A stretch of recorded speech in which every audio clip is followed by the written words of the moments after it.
Hello folks, and welcome back to Urge. This is episode 2 of our walkthrough of all the subclasses of D&D 5e. Coming up with this one, College of Valor for the Bard. And this is more of a combat-oriented subclass. Try to balance up some of the weaknesses, I think, of what a Bard is really known for, being the RP and skill monkey. Yeah, definitely. With the first ability that you get is bonus proficiencies. So you get proficiencies with medium armor, martial weapons, and shields. So basically you have a wider selection of weapons to use, a little bit better armor, and definitely a whole lot more AC when you get to be able to hold a shield as well. And second, we have combat inspiration. This one's a little bit interesting. Yes. It lets you use your bardic inspiration on a friend, and with that inspiration they can choose to add that bardic inspiration to their damage rolls, or they can use it to increase their armor class, which is kind of crazy. That's good stuff. Because when you get to high level bards, like level 15 stuff, when you have a D12, it's like you get attacked and you're like, roll a D12, my armor class just increased by 12, so you're probably going to miss now. That's kind of crazy. I like that. So that's probably the main combat thing, ability that you're going to get. At level 6, Bards in this college actually get extra attack, which is not something you would think a Bard would normally have access to, but it's a more combat-based Bard, so they can now attack.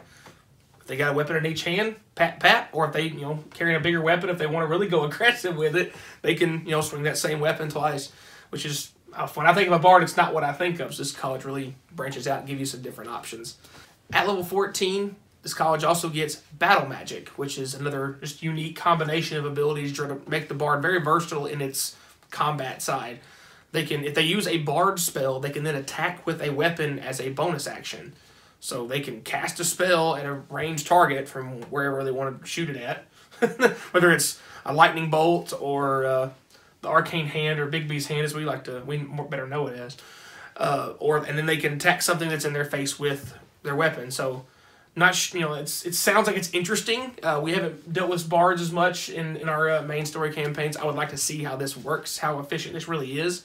But it does give it some more combat options, and with this subclass as a whole, really I think helps build up the weaknesses of the Bard to make it more of a more balanced class as a whole. Yep. So with the RP value of this class, we talked about this for a while here, trying to figure it out, and we literally came to the conclusion that this subclass adds 0 RP value, really, because every ability that you gain from the subclass is combat-based. All combat. And the only argument we could kind of say is, with the combat inspiration, you can, do your little, sing a song or something, but as a Bard, you're already doing that. So this subclass doesn't actually add really any RP value. Every ability is combat-based. So, one flump out of 5. It's a very sad, lonely flump. Very sad.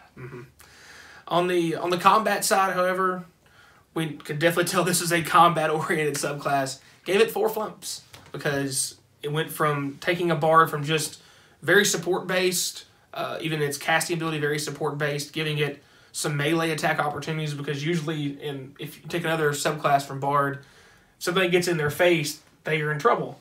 But with the additional armor class available because of higher armor, you get shield options, you can attack twice, and it becomes much more viable on the combat side, getting 4 flumps.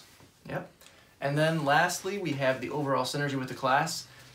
We had to give this a 3 out of 5 for the flumps, and that's because the Bard is primarily an RP class. There's no class that has the RP value that Bards do because of their jack of all trades and other things like that.